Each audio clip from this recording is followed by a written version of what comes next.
So what does it mean to be a Christian? I think we sometimes mistakenly believe that being a Christian is about the things that we do.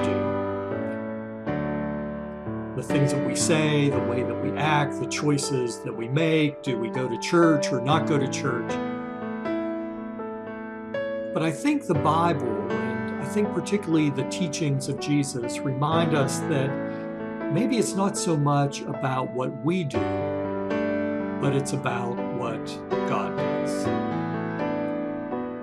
Jesus tells this great story in Matthew chapter 18. And he says it in this way. What do you think? If a shepherd had 100 sheep and one of them had gone astray, does he not leave the 99 on the mountain and go in search of the one that went astray?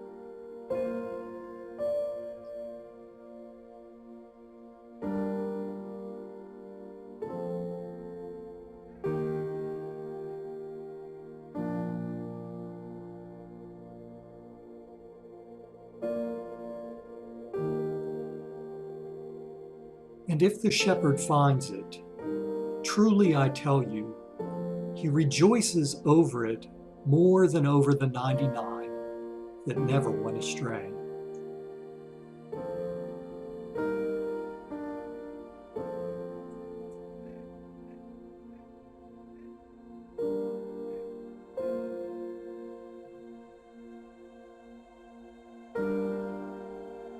Jesus then goes on and says, "So it is not the will of your Father in heaven that one of these little ones should be lost."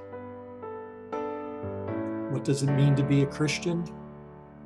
It means that we're pursued by God.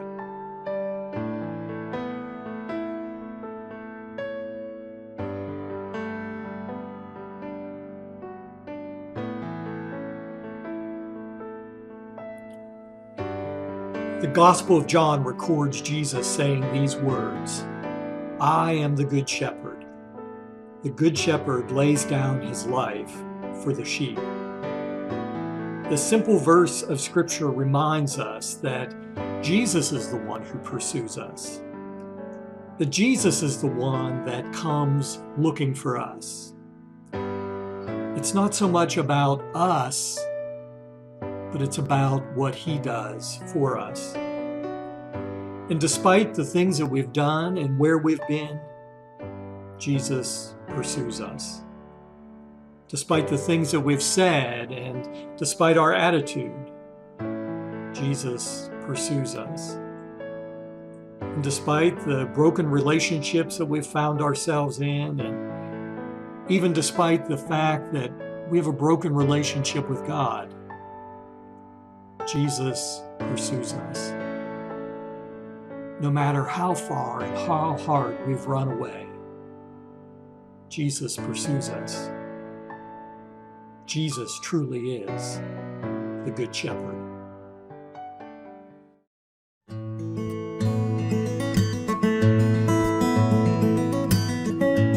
A theologian might use the words prevenient grace to describe this pursuit that God has for us, this idea that God comes looking for us, sometimes even before we even know we're lost or in trouble. The word prevenient just means to come before, but the word grace is also a really important word. I tend to think of the word grace as a gift, an undeserved gift. Grace is receiving something that we don't deserve.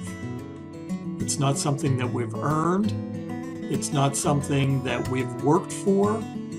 It's not something that we deserve, but it's just something that we receive. And truly, it is prevenient grace.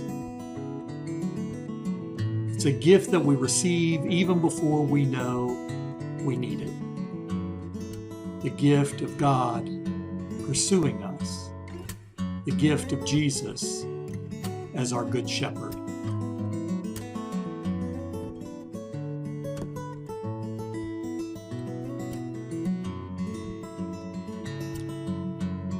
You may be thinking, well, if it's about prevenient grace, if it's about what God does, not about what I do, is there anything that I can do? And I think there are a couple of things that we can do. If you feel like one of those lost sheep, you feel like you're in a distant place from God, I encourage you to first of all, listen for the voice of Jesus. Listen for the voice of the one who loves you and wants to be in relationship with you. The second thing that I think that we can do is what I call putting ourselves into the stream of God's grace. That there are some places, there are some times that we have greater access to the grace of God, that we have greater access to hearing the voice of Jesus in our lives. Those are things and places like reading Scripture, like taking time out in prayer, not only to talk to God, but also to listen to God. I think there's great value in being around other Christians.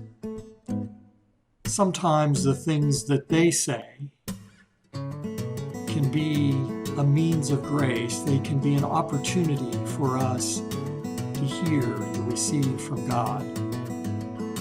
Also by attending worship, being with other people who are used to hearing the voice of God and who are used to encountering God through worship. When we join with them in worship, we put ourselves into the stream of God's grace, and we give ourselves a better opportunity to hear the voice of the one who calls us, the one who loves us, the voice of Jesus.